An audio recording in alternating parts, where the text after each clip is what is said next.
पाकिस्तान की सबसे पावरफुल शख्सियत जो है वो जॉइंट सेशन से खिताब कर रही हैं और पीछे वावेला, बीबी हम शर्मिंदा हैं, इस तरह के नारे, इमरान खान प्राइम मिनिस्टर के नारे। अडयाला जेल की समाअत चल रही थी इद्दत केस की, तो इमरान खान बिल्कुल हमारे सामने करीब मौजूद थे।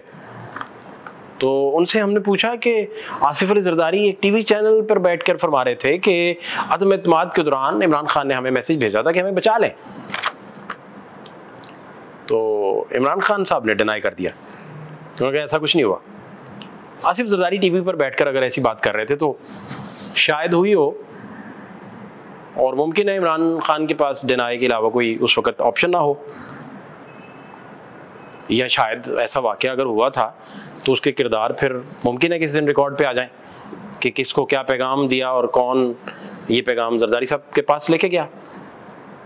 लेकिन इमरान खान साहब ने कहा कि क़यामत की घड़ी होगी कि मैं आसिफ अली जरदारी साहब को कहूँ कि मुझे बचा लें।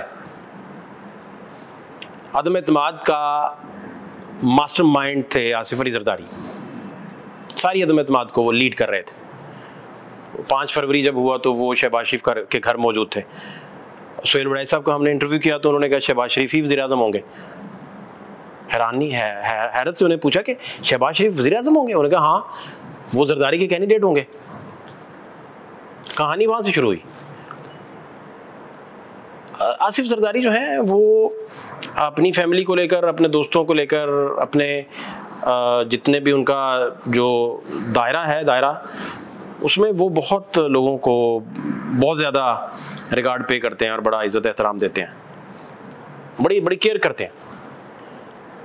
जब ये उन पर जाली अकाउंट्स की JIT बनी हुई थी, तो जाली अकाउंट की JIT के दौरान वकला ने मशवरा दिया कि फ़रियाल बीबी को आप जो है, वकला में भी वो पाकिस्तान की बेस्ट ऑफ बेस्ट ब्रेन्स, रज़ा रबानी साहब जैसे, फारूक एच नाइक और बहुत बड़े बड़े नाम उनके सामने बैठे हुए थे। तो वहाँ कुछ लोगों ने मशवरा दिया कि आप इस तरह करें कि इसमें जैसे फौजदारी केसेस में लोग करते हैं कि जो किसी एक बंदे को पे मलबा सारा डाल के तो एसेट्स को आहिस्ता आहिस्ता बचा लिया जाता है, फिर उसको भी निकाल लिया जाता है। तो स्ट्रेटजी ये होती है मोस्टली। तो जरदारी साहब को कन्वे किया गया कि आप फ़रियाल बीबी को उन पर मुकदमे बनने दें, एसेट आप हैं और एसेट जो हैं वो बिलावल साहब हैं, तो इनको बचा लें ताकि आप जमहूरी फेसिस भी हैं और आपने लेके भी चलना है। तो आसिफ जरदारी साहब बहुत नाराज़ हुए थे और डिस्प्लेयर उन्होंने दिया। उन्होंने कहा नहीं, ऐसा नहीं हो सकता, फ़रियाल साहिबा जो हैं, हमारी हमशीरा जो हैं, वो उन पे किसी तरह का कोई उंगली नहीं उठनी चाहिए। फिर वो ईरान गैस पाइपलाइन के सूरत हाल में बड़े उन्होंने सौबतें बर्दाश्त की। जरदारी साहब ने बड़े मसाइल में चले गए, बड़े प्रेशर उनको फेस करने पड़े, बड़े जबर फेस करने पड़े उन्हें, लेकिन वो डट गए। उन्होंने कहा नहीं, ये नहीं हो सकता। तो गैस पाइपलाइन शुरू कर दी, मंसूबा चलता रहा। तो उनसे ऐवान सदर में ही किसी ने पूछा, उनके करीबी दोस्तों ने, कि ये आप गैस पाइपलाइन तो नहीं बन पाएगी, तो एट दी एंड फिर प्रेशर आ जाएगा, बड़ा मसला आएगा, तो इससे क्या?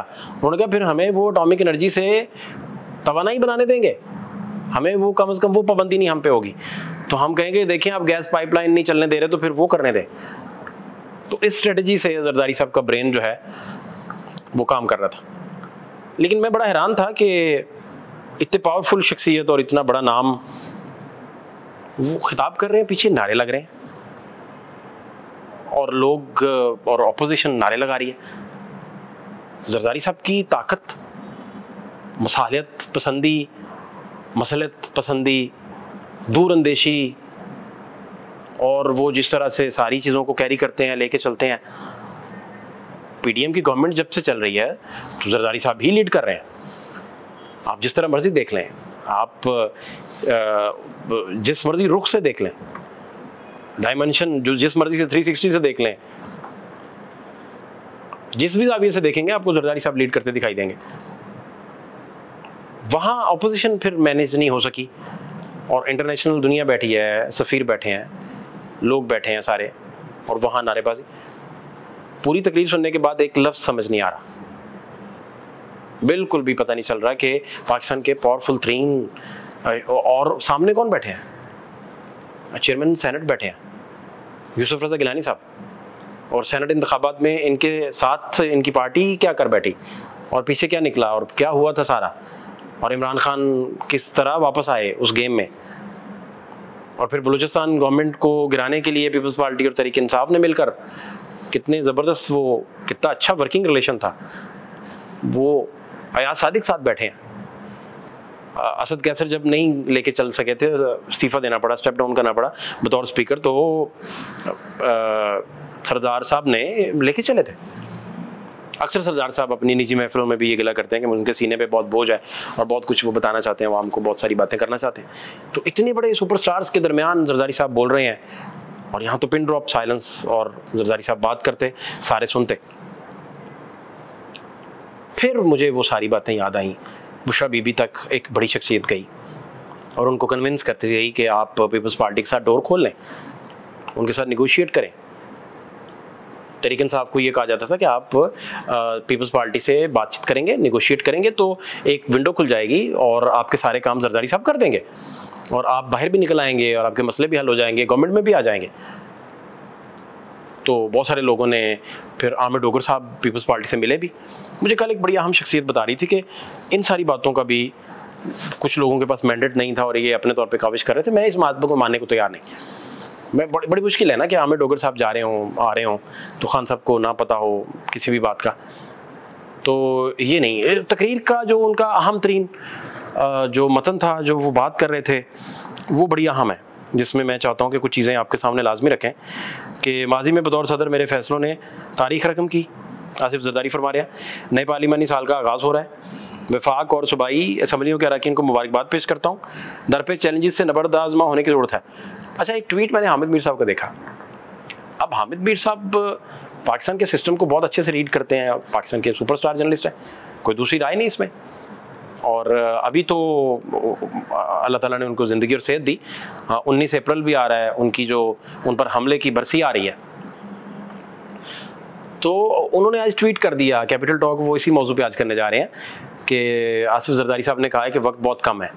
तो उन्होंने पूछा कि सियासतदानों के पास वक्त कम है या किसका वो बात कर रहे हैं। तो वो ट्वीट भी मैं आपके सामने रखता हूँ कि एग्जैक्टली जो हामिद मीर साहब ने बात की है वो क्या है, वो एग्जैक्ट उन्होंने क्या कहा है वो मैं बताता हूँ आपको।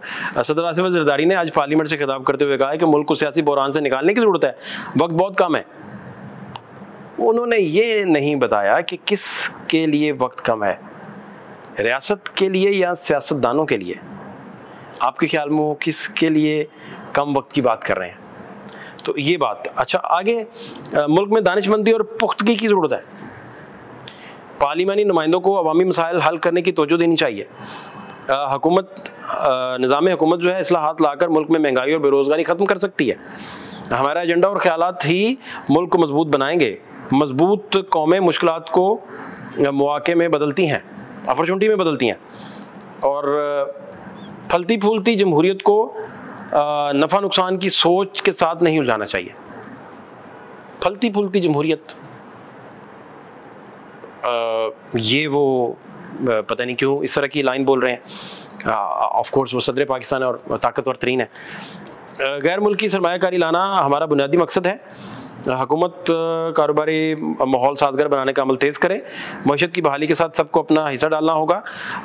अवामी फलाह के लिए वफाकी निज़ाम की मुकम्मल सलाहियत को बरोए कार लाया जा सकता है और खुसूसी सरमायाकारी सहूलत जो है वो। इसके अलावा प्राइमरी सेकेंडरी तालीम की फ़राहमी बुनियादी हक़ है।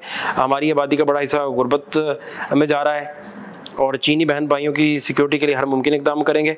पाकिस्तान कश्मीरियों की इखलाकी और सफारती हिमायत जारी रखेगा और पाकिस्तान आज़ाद खुद मुख्तार फ़लस्तीनी रियासत की हिमायत करता है। ये जो उनकी सारी गुफ्तगू थी। और इसके साथ ही आप देखें तो कल का जो इमरान खान साहब का बयान है, अभी सरगोशी वाला व्लॉग किए हमें 12 घंटे नहीं गुजरे थे तो इमरान खान साहब का बयान आ गया जो सरगोशी हमने बताई थी। इमरान खान साहब कह रहे हैं कि गुज़श्ता समात पर जंगल के बादशाह का नाम लिया तो आज अदालत में इजाफी शीशे लगाकर दीवारें बना दी गई हैं। मुल्क में जंगल का कानून है और ये सब जंगल का बादशाह करवा रहा है। जंगल का बादशाह चाहता है तो नवाज शरीफ के तमाम केसेस माफ़ हो जाते हैं और जब चाहता है तो 5 दिन में हमें 3 केसेस में सज़ा दी जाती है। और आर्मी चीफ का उन्होंने नाम लिया। उन्होंने कहा मेरी बीवी को सजा दिलवाने में बराह रास्त मुलविस है। जज कहता है कि मेरी कुनबरी पर गन रखकर फैसला करवाया जाता है। अगर मेरी बीवी को कुछ हुआ तो मैं, आर्मी चीफ का दोबारा उन्होंने नाम लिया और कहा कि मैं पीछा नहीं छोड़ूंगा और इसके गैर आइनी और गैर कानूनी इकदाम को बेनकाब करता रहूंगा। IMF से कर्जा लेने से नहीं, सरमायाकारी से मईशत मुस्तहकम होगी। जंगल के कानून के बायस मुल्क में कोई सरमायाकारी नहीं है। सऊदी अरब का आना अच्छी बात है, लेकिन सरमायाकारी के लिए मुल्क में रूल ऑफ लॉ होना लाजमी है। बहावल नगर में कानून तोड़कर पुलिस को फेंटा लगाया गया, लेकिन हमारे मुल्क में हमारे लोगों पर जुल्म करने वाले IG और वायसराय ने फेंटी लगाने वालों ही से माफ़ी मंगवा ली। वायसराय ने कहा कि ये हमारे भाई हैं, ऐसा सलूक भाइयों से नहीं गुलामों से किया जाता है। ताकतवर ने फेंटा भी लगवाया और माफ़ी भी मंगवाई। हमारे लोगों को ज़िमनी इलेक्शन में रोका जा रहा है। इस वक्त जुल्म के सामने खड़ा होना जिहाद है। हमारे कारकुनान ने एक एक वोट की हिफाजत करनी है, वोट पर पहरा देना है। अब नुक्ता सिंपल है। सिंपल नुक्ता यह है कि सियासत में आपके पास लाजमी कोई ना कोई विंडो खुला रहता है और उस विंडो से आप बहुत सारी चीज़ें अपॉर्चुनिटी की सूरत में गेन करते हैं। पाकिस्तान के जॉइंट सेशन में सदर पाकिस्तान का खिताब जब अपोजिशन ने बिल्कुल बॉदर नहीं किया, तो यहाँ मुझे एक वाक़या याद आ गया। और हम लोगों का रोज़ जाके महंगाई पे इंटरव्यू करते थे, तो हमें बताया गया कि उस वक्त इमरान खान की गवर्नमेंट को जो चलाने वाले माइंडसेट थे, उनको ये बहुत बुरा लग रहा है कि आप इमरान खान को महंगाई पे हिट कर रहे हैं, तो ये बड़ा गलत है। तो वो आवाज़ें इतनी बुलंद होती गई कि 9 लोग 10 में से या तकरीबन 8 लोग जो हैं वो इमरान खान की महंगाई पर ववेला करना शुरू हो गए। तो इमरान खान तकरीरों में तो उसका रिफ्लेक्शन नहीं देते थे, लेकिन जो मीटिंग जनरल बाजवा साहब के साथ होती थी उनमें इस चीज़ को कंसीडर किया जाने लगा और ये चीज़ें कंसीडर होने लगी। और ये कंसीडर इस तरह होने लगी कि इमरान खान से कहा जाने लगा कि आपकी परफॉर्मेंस खराब है, आप अवामी सर्विस देख लें। और इमरान खान अपनी काबीना को भी बताते थे कि इन्होंने कुछ हम पे सर्विस करवाए हुए हैं और ये कहते हैं कि हम गैर मकबूल हो गए हैं। ये बातें रिकॉर्ड पे आ चुकी हैं, कुछ मिनिस्टर्स भी कर चुके, इमरान खान साहब अपनी कुछ तकरीरों में भी इसका जिक्र कर चुके। लुबे लुबाब कुछ और होगा, लेकिन मतन कुछ इसी तरह का, मफहूम कुछ इसी टाइप का होगा जो मैं आपसे बयान कर रहा हूँ। तो इसमें जब हाकिम वक्त और गवर्नमेंट पॉपुलर नहीं रहती या पॉपुलर नहीं हो पाती और वो उसका लोगों को रिलीफ देने का या रिफॉर्म्स करने का भी कोई मैकेनिज्म नहीं बन पाता, तो ये चीज़ें आहिस्ता आहिस्ता जो है वो कंसीडर होना शुरू हो जाती हैं। और कल कलां ये कंसीडर होना शुरू हो गई तो फिर आज की गवर्नमेंट के सर पर जो साहिबान है वो भी तो खींचा जा सकता है। इसका बेनिफिशियरी फिर कौन होगा ये हमें नहीं पता। जैसे इमरान खान समझते थे कि उनके बाद कोई चॉइस नहीं है, तो अवेलेबल स्टफ में से ही चॉइसेस निकल आई। तो इसका मतलब ये हुआ कि चॉइसेस का दरवाज़ा कभी भी बंद नहीं होता। पावरफुल तरीन सदर और मास्टरमाइंड हो आपकी अदम एतमाद के, वो खिताब कर रहे हो और पिन ड्रॉप साइलेंस ना हो, तो फिर इससे समझ लेना चाहिए कि इस गवर्नमेंट को कितनी ज़्यादा सख्ती बर्दाश्त मज़ीद करना पड़ेगी। फातिह शहबाज खान को इजाज़त दीजिए। अलन के बाद।